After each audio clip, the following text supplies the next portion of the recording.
let's get going again. Great pleasure to introduce Caterina Calsamilglia. Very good. To give our next talk. Thank you, Caterina. Thank you. Thank you for inviting me to the workshop, and thank you for the amazing weeks we've spent here at Simons. I cheated. The title is not the title of the paper, but I am presenting just a paper. But I thought it would sound a little bit more attractive to computer scientists. But it is the joint paper with Chao Fu and Maya Win, which is named Structural Estimation of a Model of School Choices and so on. So it's going to be a very specific topic, but hopefully some of the ideas there can be extrapolable to ideas in computer science about what the data, the content of the data really is and how to back it out. Okay, so it's going to be a talk very much on school choice, but again, I think some of the components may be useful for other fields. Okay, so in many cities worldwide, and there's school choice implemented. Okay, and more so, it's being centralized more and more as economists actually come in. Okay, but the main problem we have is that even when you allow for people to choose, school capacity is fixed, and so not everybody's going to be able to get the school they want. And so you sort of have to decide how you're going to decide who gets to go into what school. So what governments usually do is they ask families to not only give them a first choice, but sort of hand in rank-ordered lists. And then using those lists, they try to allocate families to different schools to satisfy those preferences as well as possible, okay? But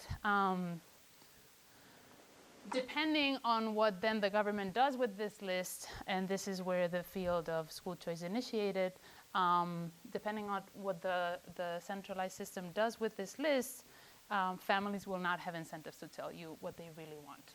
Okay, so the list to be submitted is going to depend to a large extent to what the central government is doing with this list. Okay, so a particular example, which was what started this literature, was the so-called Boston mechanism, because it was the mechanism that was used in Boston, but it's a mechanism that is used worldwide, and it's now also called the immediate acceptance algorithm, and it works as follows.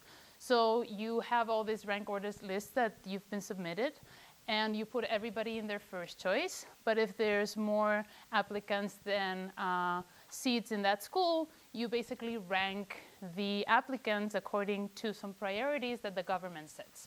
So those who live in the neighborhood go first, or those who have a sibling go first, or those who come from particular poor backgrounds go first, or whatever, okay? So you basically, there's a set of points that you get for different characteristics that you may have that determine a rank, and those are used to resolve overdemands, okay? So the first 50 people are accepted in the school that has capacity 50, and then what's particular about this mechanism is that in every round, the assignment is final. So if a school is over-demanded, it's filled up, and the school is taken out of the system. Okay? So in the subsequent rounds, the school that you rank, so if you've been rejected from your school, you may be assigned to your second school, but the set of schools that are available at that round is just much smaller. And you keep going like that until everybody gets a seat. Okay? But of course, under this, if this is what's going to be done with your list, you're not necessarily going to want to tell the truth. Okay? So in particular, you're not going to want to reveal that you like a school that is very hard to get. Okay? Because maybe you live in so maybe you're in a city with a neighborhood priority, and then you really like, meaning that you have priority for your school. You like the school in your neighborhood, but maybe you like another school in the next by neighborhood better, but the chances of you getting that, because you don't have priority, are very small, so maybe you just exclude that school and just report that you want to stay in your neighborhood school. Okay? So this was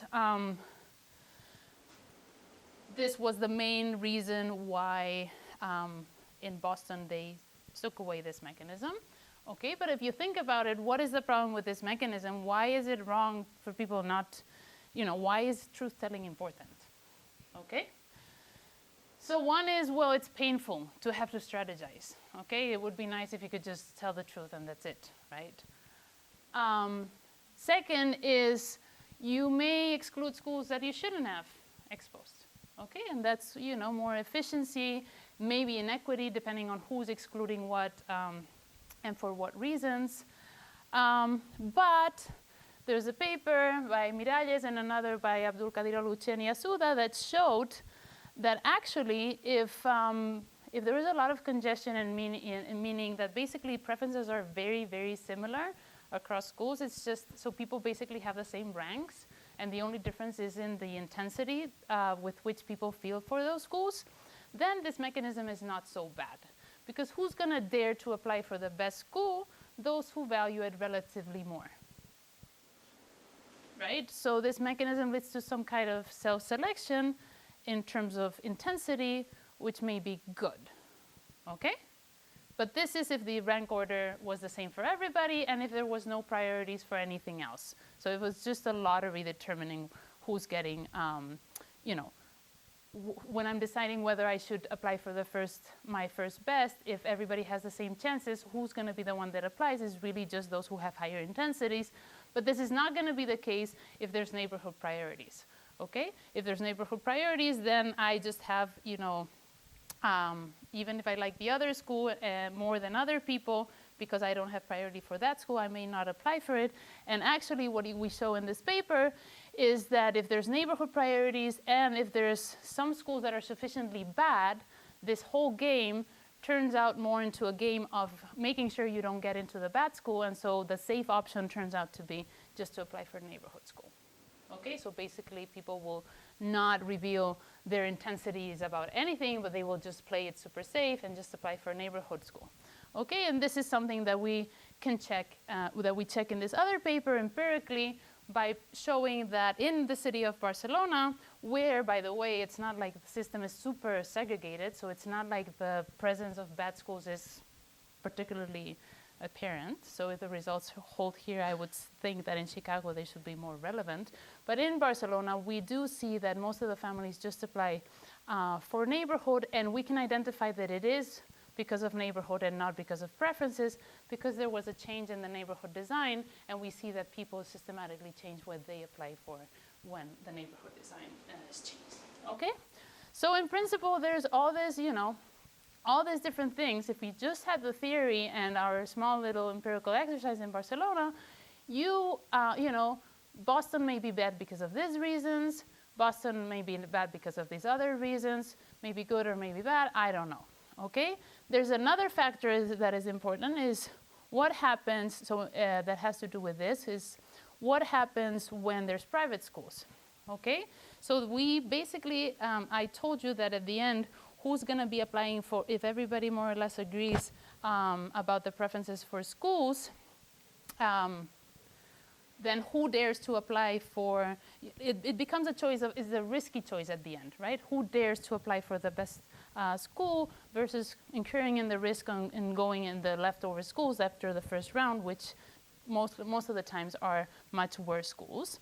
Okay, if you have a private school outside option, then that changes the game for those people too. You can play more aggressively, and then you're more likely to get into the best public schools in the system.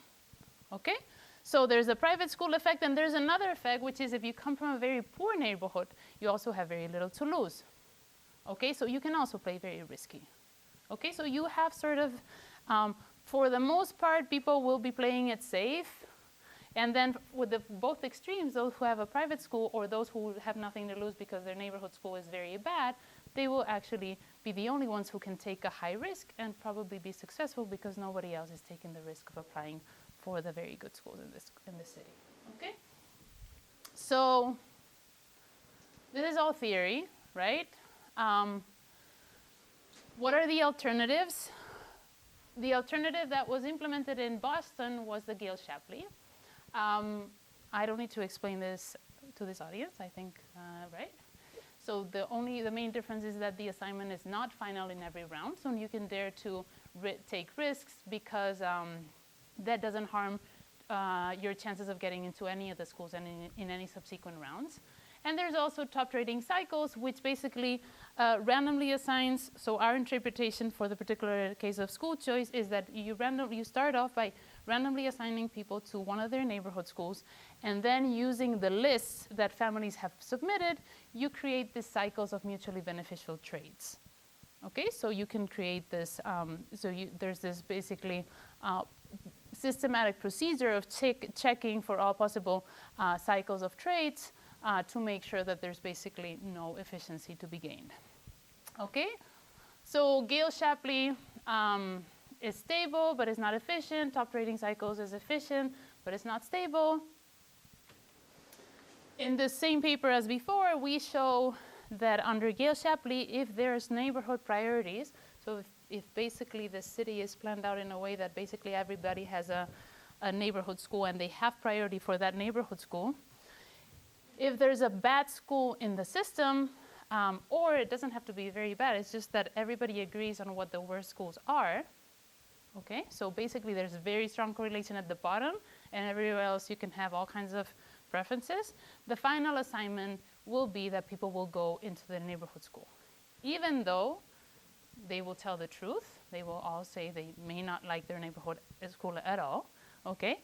But they slightly like it better than the bad school, and that will basically lead them all to be assigned to the neighborhood school. Okay, so in terms of getting people to move out of their neighborhood, it seems like both Gale-Shapley and Boston are doing a poor job if there's bad schools, or and if there's neighborhood priorities. Yes? Okay.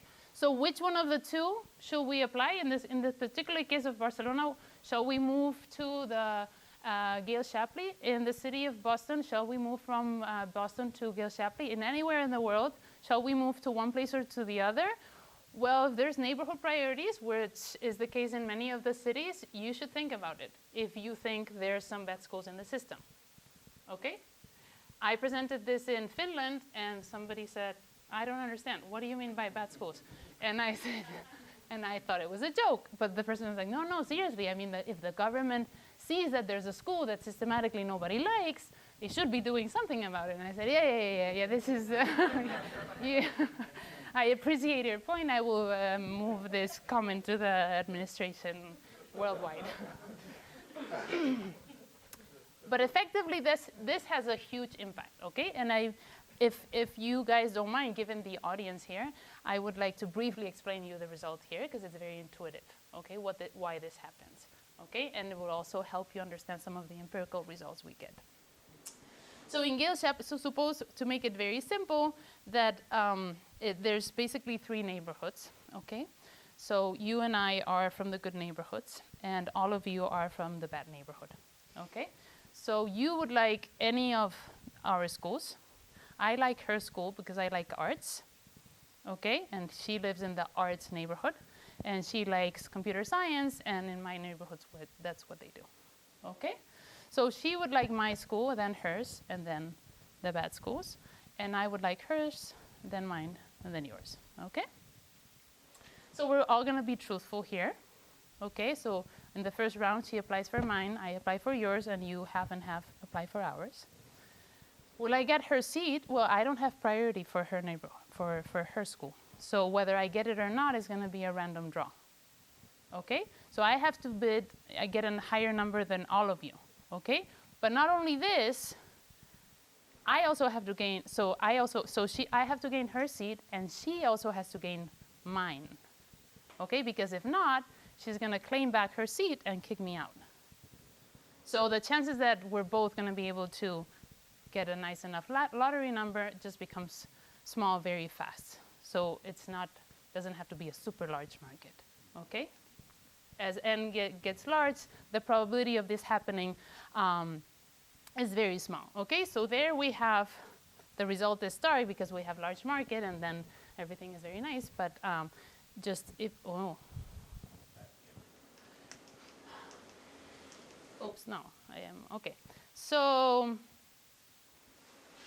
okay. So Gale-Shapley is gonna, even though families are very truthful, it all sounds beautiful, the final assignment, if there's one school, and I can tell you that in most of the cities, it is the case, the bottom of the ranks look very much the same, the top do not, but the bottoms do, this is going to be an issue, okay?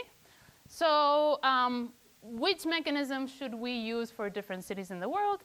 This is an empirical question. It really depends on the scenario that you have in your school district, okay? If there's bad schools and priorities, you should probably think about doing something else. But if you were constrained to do that, and we just did this very particular exercise, what we would do is try, and so what we ideally would want to do is get at preferences so that we could do the counterfactual of what the assignment would look like if we move from Boston, which is what we have now, to Gales Shapley, okay? But I cannot look at what people have submitted and think that that's the preferences, because I know that people are lying, okay? So what I have to do is back out the preferences. How do I do that? Well, or we're going to assume that people know the game they're playing, okay? And then what we see as their list has to be the optimal response given their preferences, okay? So we're going to assume they're playing, it's basically an individual choice problem, so you know the probabilities of you getting into each of the schools, and from your choices, we're going to infer your preferences, okay?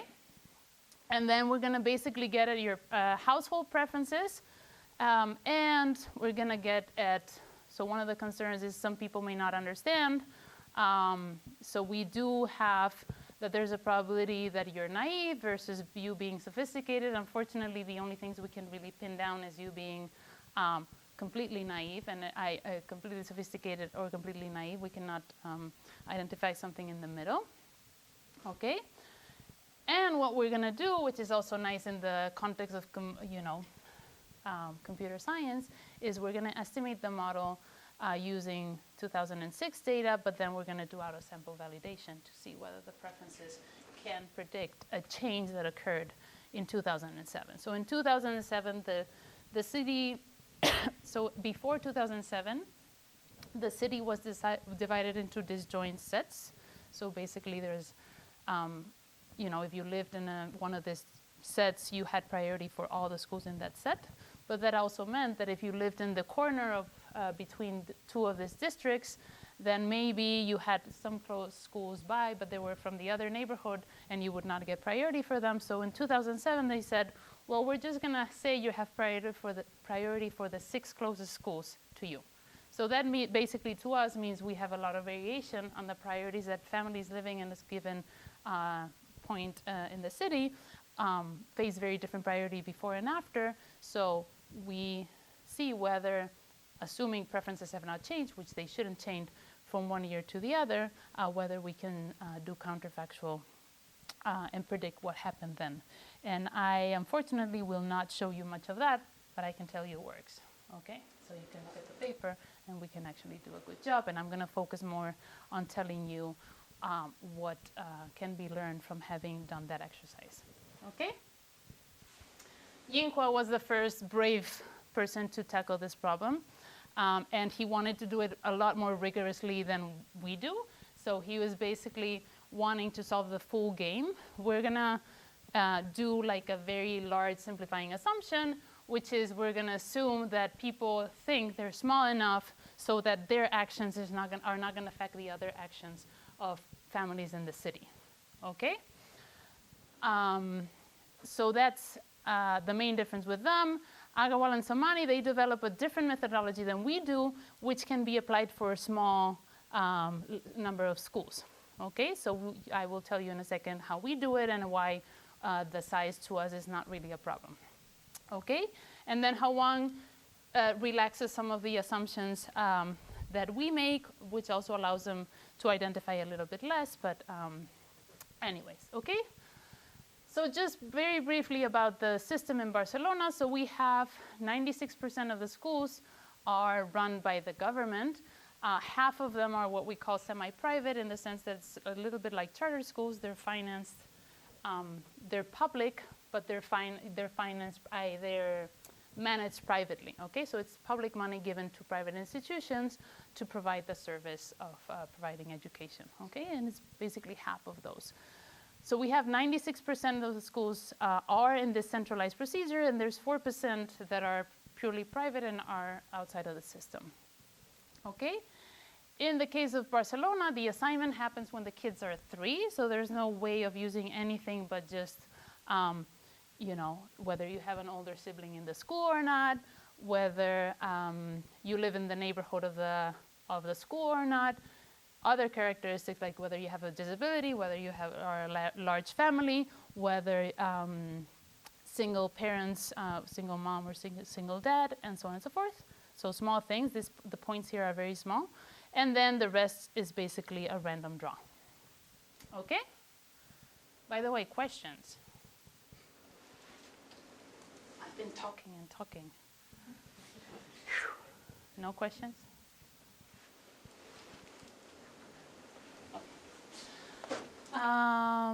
So very briefly, it's a very simple model. This is just modeling the individual choice. Okay, so just writing the minimal model so that we can describe the individual choice. So there's J schools, and they're distributed across the city into different zones. Each school is endowed with a location that belongs to a given zone. Some observable characteristics that I don't think this audience is particularly interested in, and also this is something you're not interested in. I'm thinking it's just, whether things are observed to the econometrician, but not to the citizen, or to the citizen and not to the econometrician. So anyways. And then the household, there's a set of characteristics that we see. So we merge the choice data with census data. So we know parents' education. We know the family location so that we can know all the set of choices you had, which priorities you had for each of them. There's an idiosyncratic taste that we don't observe. And there's a type distribution, meaning, you have a type, okay, but you'll see that when we go and estimate it, we're going to estimate the probability that you're one type or the other, okay? And then each household also has a priority score for each of the schools, okay? So given the characteristics and given your location, you're basically assigned a different priority score for each of the schools in the system. Okay, preferences is just a function of your own characteristics, of the characteristics of the school, the distance from you to the school, and then some idiosyncratic shock. Okay? Then there's an outside option available. Here we normalize the value of that so the outside options, remember, is just the private school in this case.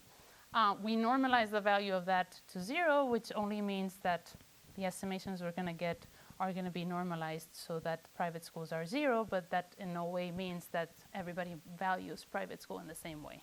Okay, it's just a normalization. Then between application and enrollment, that's also econometrics. Things happen in 6 months. You submit the list at a different timing in which you enroll, so things may happen, and so some people leave, and so to fit that, you need to add a shock so that you can basically fit the model to that, okay? Yeah. The income or the wealth information about the family. Education, yeah. Not every household can afford the private school. Right. So that means for some households, the outside option is better than others. Right, so that's what I said, that it's just a normalization. So for people for whom the private school is a very bad option, public schools are going to be a very high value. Yes. So it's all relative, okay? Caterina, what's the role of the last assumption? This? What The shock here? The shock? Just to justify some changes. So there's some people that just got the school that they told us they like, and suddenly we don't see them anymore. What happened? So you just lost your job and you cannot afford that anymore. For estimating the preference. So this is a random thing, huh? So it's not structural. This is not. It's just if you see you need to, what happens if somebody's not doing what you expect them to do? There has to be some random shock explaining that. It cannot be systematic. But you're also fitting enrollment, not just the preferences. So this is between the moment where you apply and the moment in which you enroll, which is you apply in February and you enroll in September. So things may happen there. You maybe say you want to go to this semi-private school, which actually forces you to have some co-payments, and you cannot do that. And you, in the last minute, leave the city, or you go to another. Yeah, there are some people that change in between. You're thinking of people are you thinking of somebody systematic? I mean, this would be a problem if there's people, if this is systematic, right? It's no problem, I'm just, but I guess you're fitting the enrollment data too. Okay. So we do see enrollment data. So if you get something that you really liked, and then you move to another neighborhood and you get another school that is close to there, and we don't understand what you're doing, it must be a shock. Okay, so it's really an excuse. Okay, and it wouldn't be okay if it was systematically correlated with something observable about the individuals, but it's not. You know? So it's just something to help us fit. Why is the shock to the outside option and not each individual school?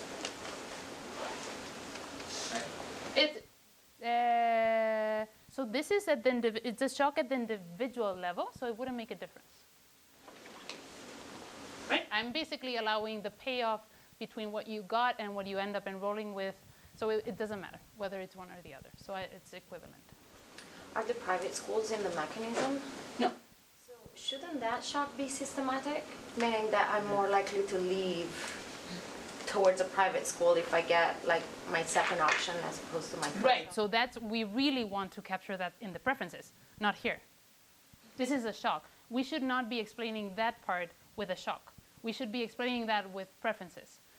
So what we're gonna see is that there's these kids with rich parents, they apply for the best school in the public system, they don't get it, they go to private.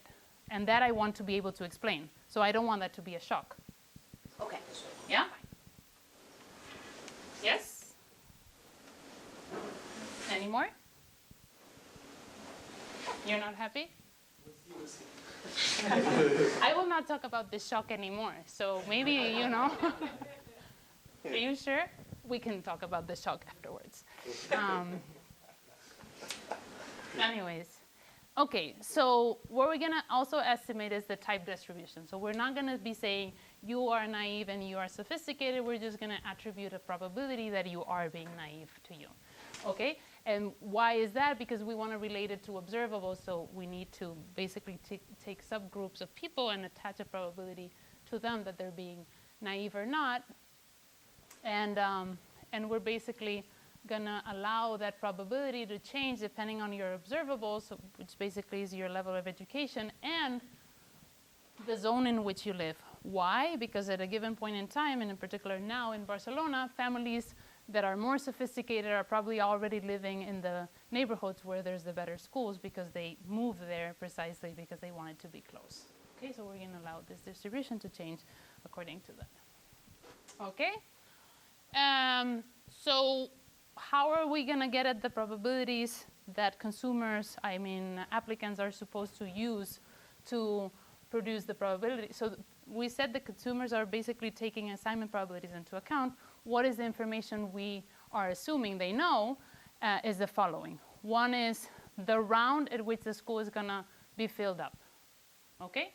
And this is not very sophisticated information because 44% of the schools fill up in the first round and 40% don't fill up at all. So you can ask the school, are you full already or not when you go and submit your application, and so you can basically learn all of that there. The second thing that is going to be important for people to know is the priority score for which the last applicant got in. Okay? So so this is the priority score. So you basically means that the school at which you are going to apply for, you need to know how many applicants are there that are from the neighborhood, that have siblings in the school, and so on and so forth. Okay? And then there's the cutoff of the lottery number, which is something you do not know ex ante, but you can infer what it's going to be sort of by saying, okay, so there's all these people who are from the neighborhood. There's, for people without the neighborhood, there's still 3 seats, but it's 6 of us applying, so chances are that 50-50 I get in or not. Okay, so these are the kinds of things that we need people to be able to infer. Okay, and as I am saying now, families submit their application in the school. So this information about the first choice they can get.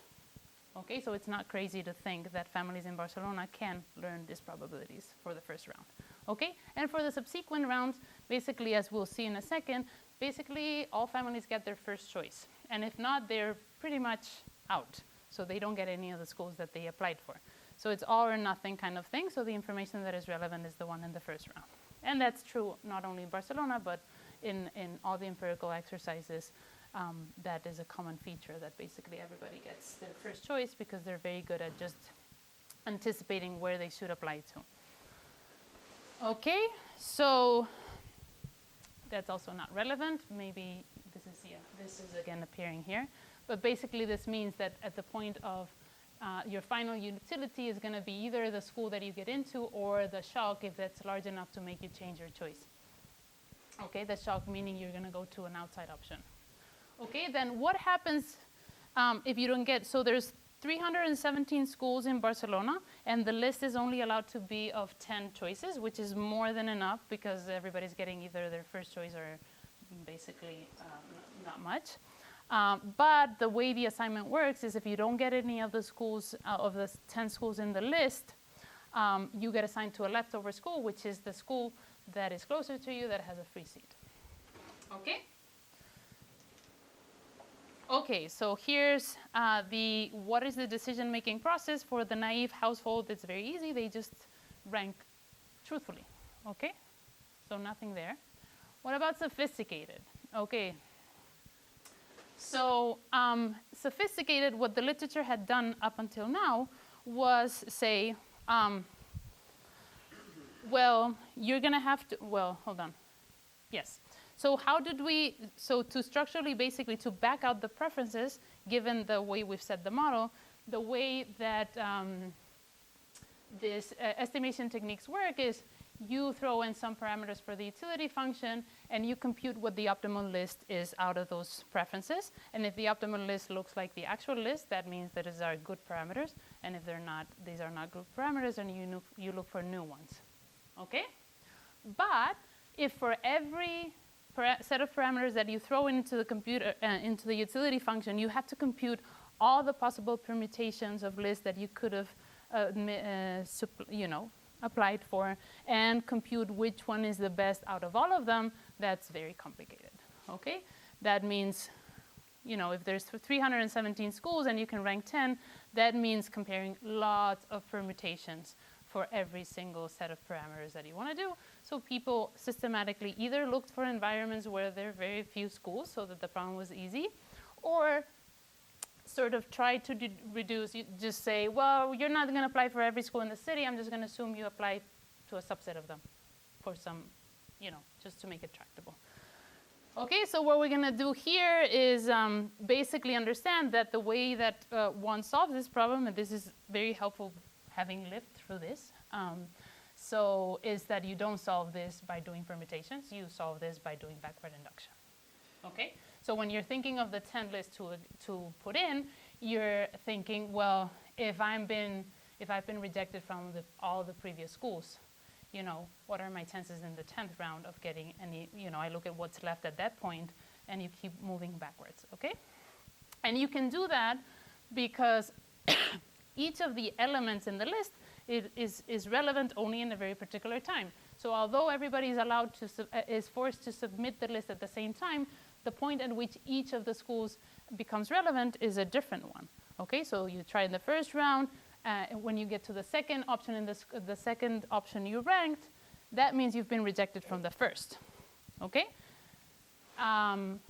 So that gives you information. Okay, so if you applied for a school in your first choice that was very easy to get, in your second option, you better put something that is even easier to get in the sense of the probabilistic sense, okay? Because the random lottery, so the only thing you need to update here really is the random lottery, right? Because everything else, the priorities for each of the schools, that's set and that's known at the outset. But the lottery is something that you need to somehow keep track of, and that's the only thing that you need to keep track of when you do that backward induction. You need to make sure that the only way in which it time t, or at the point in the list t, the previous choices are relevant, is in your updating of what your lottery number is likely to be. Okay?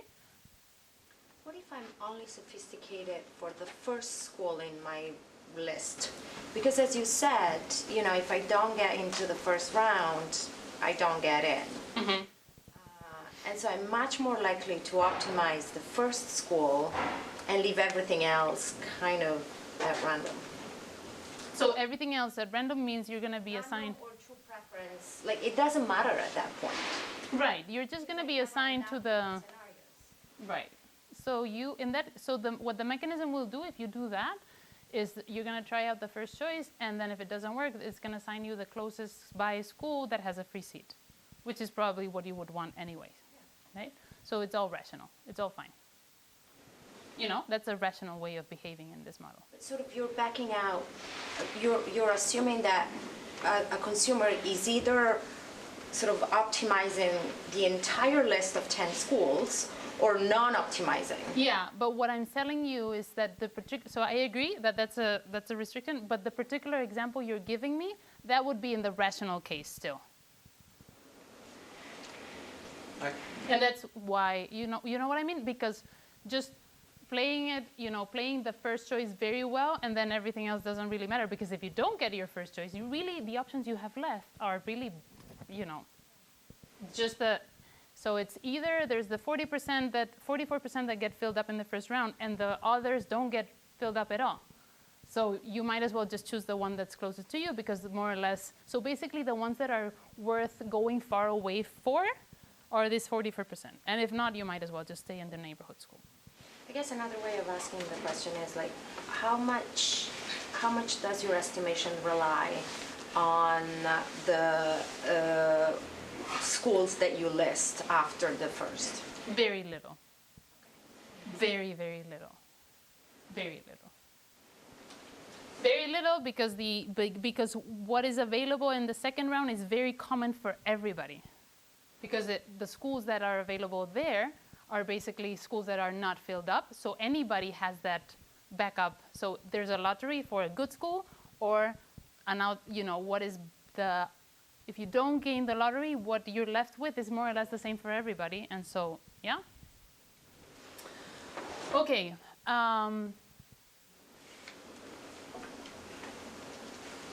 So the only thing that we have to be careful about when we do the backward induction is that we need to take into account that in Barcelona we do have a common lottery for all the schools, so there is updating on your probabilities of being accepted in each of the rounds through the updating of that lottery number. Okay? But if the numbers were IAD, in the sense that every school had a different lottery number, then you wouldn't need to do that. It would even be easier to run the backward induction. Okay? So basically this means we can solve this very fast. Okay? And that the number of schools is not going to be, hopefully not going to be a problem anymore. Okay, so then we're going to estimate the model parameters, which are basically the preferences, the type, what determines the type distribution, like the probability that you're naive or not. And I agree that naive or not is a limitation, but I don't think that in our particular case, the distinction in behavior really is that stark between one or the other, because it's all in this first choice. So there isn't enough richness in what we do in that game to really identify anything else, okay? And then we're gonna try and fit the lists that are submitted and the enrollment decisions, okay? And then we estimate the model, okay? So this is the data we have. How bad am I doing? Whew. Okay, good. Then I cannot, I don't need to tell you this, which you don't like anyways.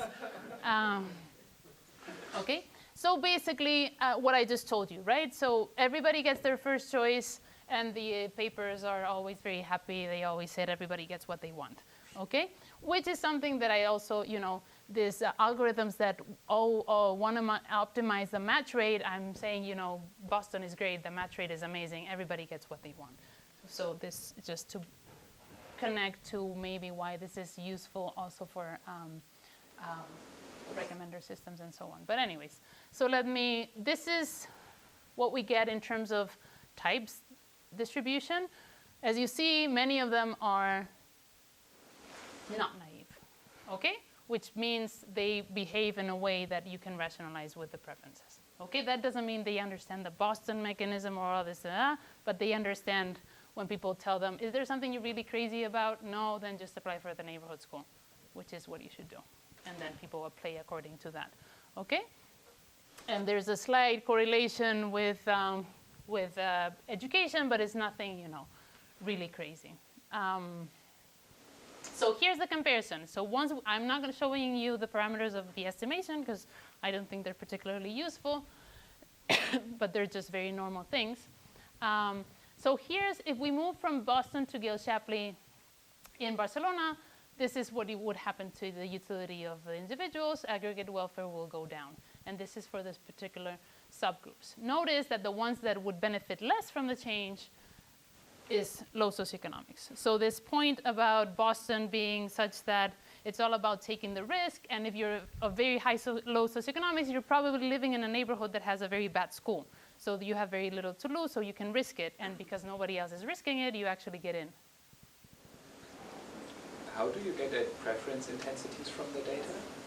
Because you have to decide, it's a lottery that you have to decide upon. Are you willing to take the risk or not? And that whether you're willing to risk or not depends on the concavity of the preferences. But how do you translate it into interpersonal comparisons? What aspect of the data allows you to do that? The probability, how you react to the probabilities. So there's this school that in terms of observable seems better. I'm willing to take the risk given the probabilities and you do not, so I must have higher intensity than you do. But does it matter here that the shock is on the outside option and it's the same shock for all of us? The shock is exposed to explain enrollment, not to explain the choice of the data, the choice of the in the application. Put another way, suppose I took all the poor students in your model and I multiplied their utilities by 2. That would affect the welfare comparison, but it doesn't seem like it would affect behavior. But I would have to change the 0 as well. So everything is normalized to 0. Huh? I cannot do that. You have euro values. And so I have the, so then I also have distance, I have money that you have to spend for certain schools, so you can monetize. So if the question is if we can pin it down to something that is observable, the answer is yes. So we cannot just double it for a certain group and not for others, because there's a, yeah? Yes?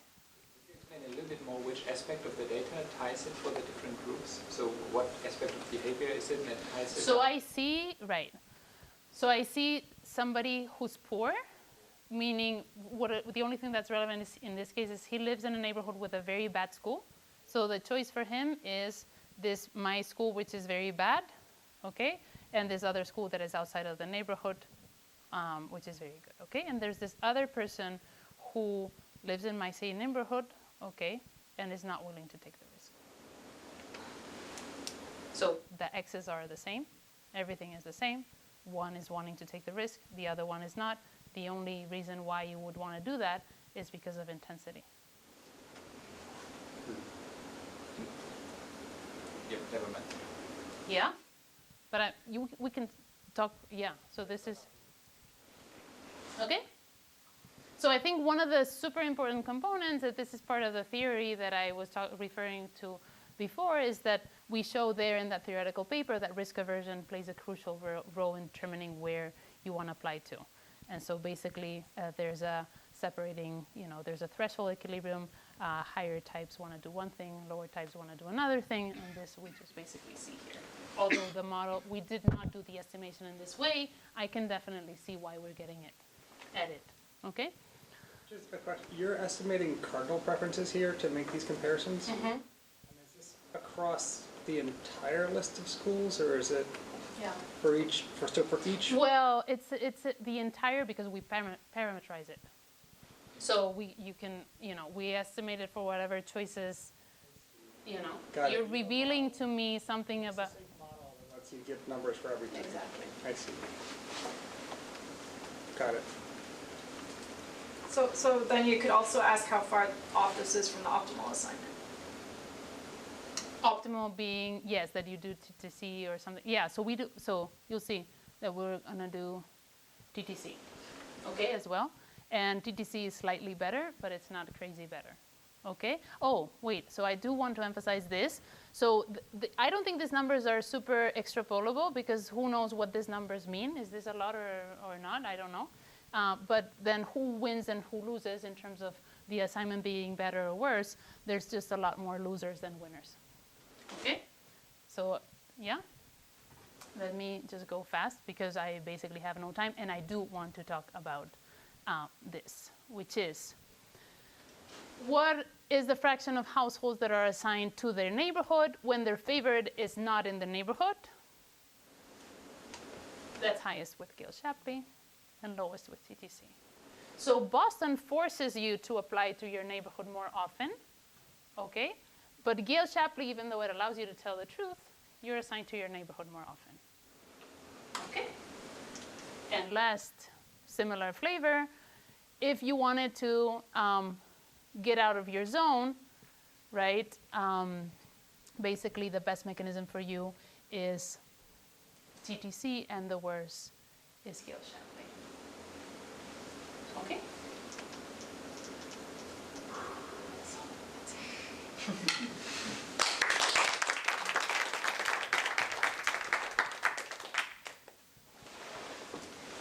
We already had a lot of questions, so let's jump straight into Jan.